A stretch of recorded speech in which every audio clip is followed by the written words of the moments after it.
عبداللہ الدلمی اپنے والد سے روایت کرتے ہیں، انہوں نے کہا کہ ہم رسول اللہ صلی اللہ علیہ وسلم کی خدمت میں حاضر ہوئے اور عرض کیا، اے اللہ کے رسول صلی اللہ علیہ وسلم، آپ جانتے ہیں کہ ہم کون ہیں، کہاں سے آئے ہیں اور کس کے پاس آئے ہیں؟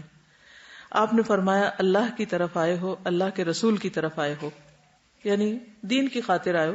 ہم نے کہا، اللہ کے رسول صلی اللہ علیہ وسلم، ہمارے ہاں انگور ہوتے ہیں، ہم ان کا کیا کریں، یعنی کس طرح استعمال کریں؟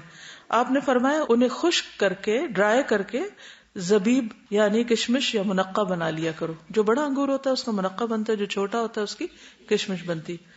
ہم نے عرض کیا، ہم زبیب کشمش کا کیا کریں، یعنی اسے سکھا کے پھر اس کے واٹ نیکسٹ؟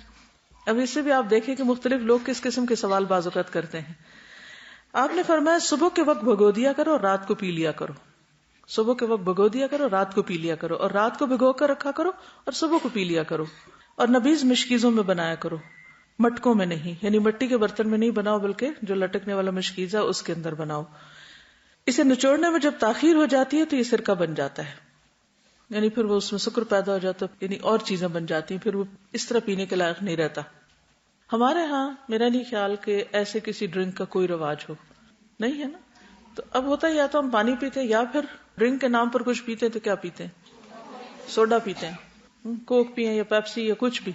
اصل بات یہ ہے کہ ہمیں نہ تو گھریلو کوئی نسخے آتے ہیں، نہ ہم اس کی تکلیف کرتے ہیں، اور اب تو اتنا آرٹیفیشل دور آ گیا کہ ہر چیز پروسیسڈ اور ریڈی میڈ، آٹومیٹک، نہ دماغ استعمال کرنا پڑے، نہ عقل استعمال، نہ ہی کوئی کوشش، نہ ہاتھ نہ پاؤں، بس اندھا دھند کوئی بھی چیز ہو۔ اور اس کو بعض اوقات آپ دیکھیں کہ جو کینز میں آتی ہیں چیزیں، اس کو کھول کے گلاس میں بھی ڈالنے کی تکلیف نہیں کرتے، اسی میں سے پی جاتے ہیں۔ حالانکہ کسی ایسی چیز سے پینا کہ جو نظر نہ آئے وہ بھی منع ہے، کیونکہ آپ کو نہیں پتا آپ کیا پی رہے ہیں۔